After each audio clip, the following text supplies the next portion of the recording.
Welcome back, I'm Haze Long, here to guide you on another digital painting adventure.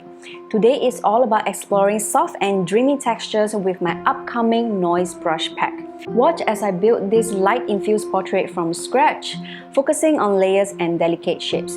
Just remember that this noise brush pack is not available for release yet. If you want to be notified regarding the release of this noise brush pack, just find the link in the description below and sign up for the mailing list. So we'll begin with shades of grey, and then we will use a spray brush in a large shape and quickly block in some shadows here. I can also quickly block in highlights using the spray brush, and using the smudge tool, I can just push the shapes around. It's important to work from a grey background and also to work with very big brush size in order to quickly block in the shapes first. Now I'm gonna start adding color in by picking the same value but in a different color, and you can tell that they are in the same value because they seem to disappear into each other. So this technique is all about creating shapes. So this is one shadow shape, and within this one shadow shapes they have only one value, but it can have multiple colors. So now I'm putting in a second color of red, and now that I'm done, I'm gonna start trying to find the color for the next shade. So I found the skin tone already, and I'm just going to spray it down like this. So this would be a guide of the color that will guide me through the next few layers. And now we're going to begin by creating a new shape. This is going to be another darker shadow shape, and we will start with a darker shade of grey with browns as well. Other than using the smudge tool, we can also use the eraser tool to carve out the shapes as well. This will make the edges sharper, so we have to be careful when we're using this, and we would have to also consider if we want the edge to be soft or sharp. So this new shape have to be defined, and now we are going to just use the eraser tool to carve out some highlights inside the shape. This is not a quick technique to paint because we are working with laying down very soft shapes and then defining the hard and soft edges within those shapes to create a larger abstract form of light and shadow.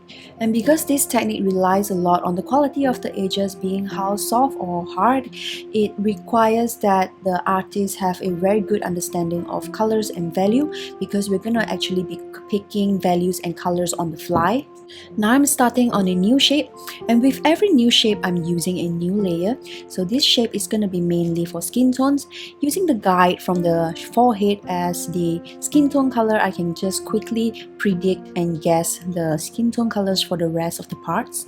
When it comes to skin tone, I like to work a lot with red colors first as I'm dropping down the shapes, because it's easier to go more neutral and grey or fairer after I put in the reds. Reds are really important because it really defines how lively the portrait is going to look like.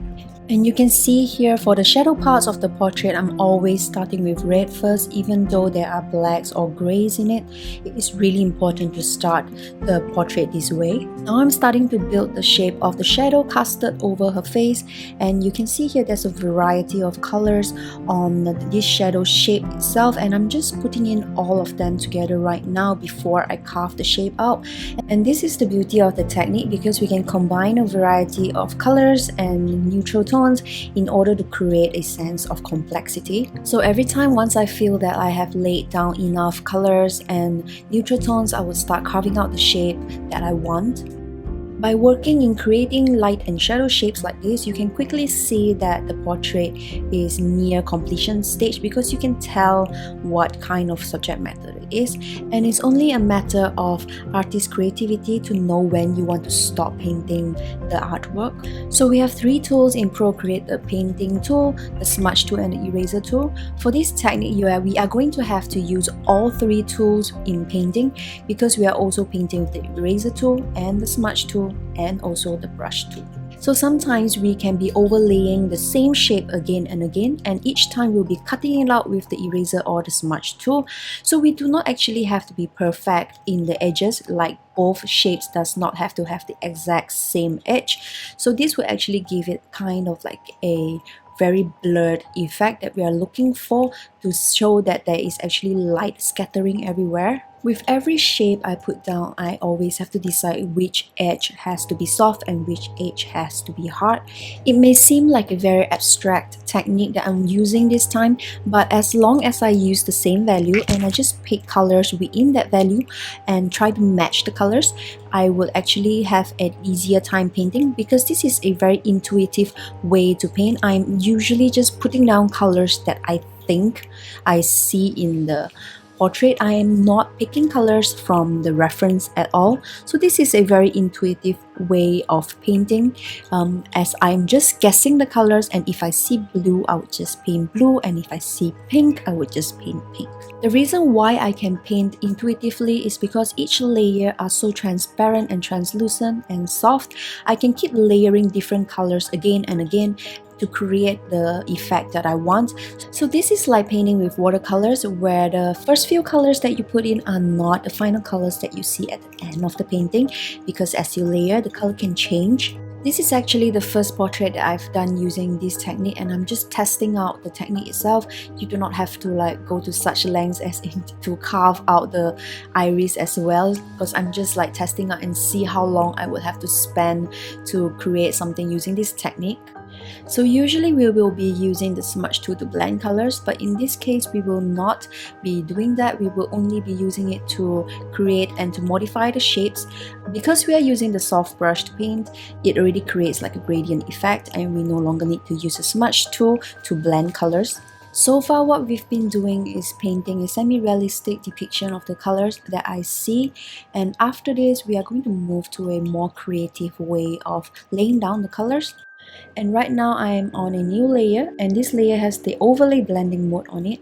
So using this layer, I can lay in all sorts of different colors in order to give a sense of luminosity. But for now, I'm sticking to just reds to add in more reds to the painting. Now I'm using a different brush to lay in some quick strokes to show some abstract qualities into the bottom part of the painting, where it does not need to be so complex. So in these areas, I'm substituting the lack of details with strokes that are very stylistic. This brush is quite broken, and I like the quality that it gives because the texture makes it perfect for painting light.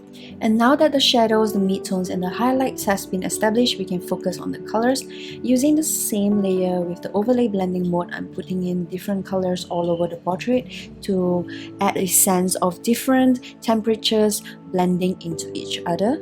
I'm also starting to put in all the darkest darks right now. It's always important to leave the extremes of values to the end of the painting, so the darkest darks and the brightest whites are always painted at the end of the painting so that we can control the contrast of the portrait. And also remember that within shadow shapes, you can have a lot of colors. The shapes and the detailing of the shadows can be very simple because shadows are meant to recede in the distance, but we can make up for the lack of complexity by playing a lot with colors within these shapes. And as I spray shapes and erase them, you can see that I'm not very perfect in getting those shapes to be clean, so that I can have some specks of grainy textures in the background showing through. At this point, I'm also more liberal in my experiment in placing in different colors within these shapes. So this is a very impressionistic way to paint, and I usually just observe the reference and dump in any colors that I think is visible there. But the most important thing is to use blending modes when you're doing this. So I'm usually painting on a different layer using the overlay or the color blending mode. So what happens is when you lay in different colors using these blending modes, you are not adjusting or changing the value of the overall painting. You do not want to muddle up the values that you have already painted so far, and you want to retain them and just change the colors. So using these blending modes is going to help you do that. It's also very important to finish the focal area of the painting first, in this case the portrait, and then we will work on the hands and the hair. So previously I did not do the darkest areas for the hands, and now I can actually decide if I want to paint them all or leave some of them just like this. So if we decide to not paint some of the shadows for certain areas, and this will actually reduce the contrast in those areas and draw less attention to themselves. This way we can direct attention to the areas that we want the viewers to look at. But for areas like this, which are very simple and have less details because they're bathe in light, I can always focus on giving more attention to colors and luminosity in order to give more complexity, so that when the viewer's eye float around the piece, they can still see a little bit of work here and there. So many artists have asked how do they develop a different style that is unique to them, and this all lies in the workflow and the technique that you use. So by limiting yourself to certain brushes or certain techniques like this, you conform yourself to create an artwork using these techniques, and this will actually define the style that is a direct result of your workflow. I'm now putting on some highlights by not actually putting the highlights. So this is just the brush behavior, and I'm actually just painting using the same color on these areas, and the whites that are appearing are just in effect from the brush.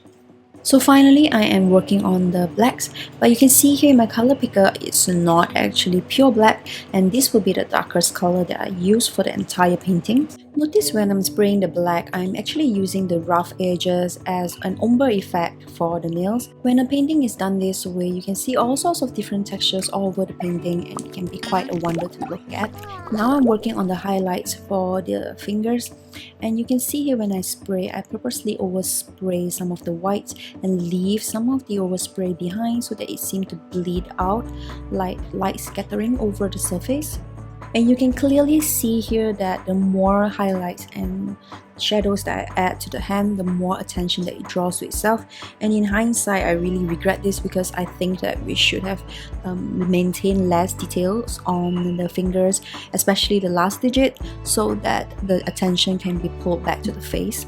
Unfortunately, the footage of me painting the highlights and the final details are lost, but the techniques I used so far are the same.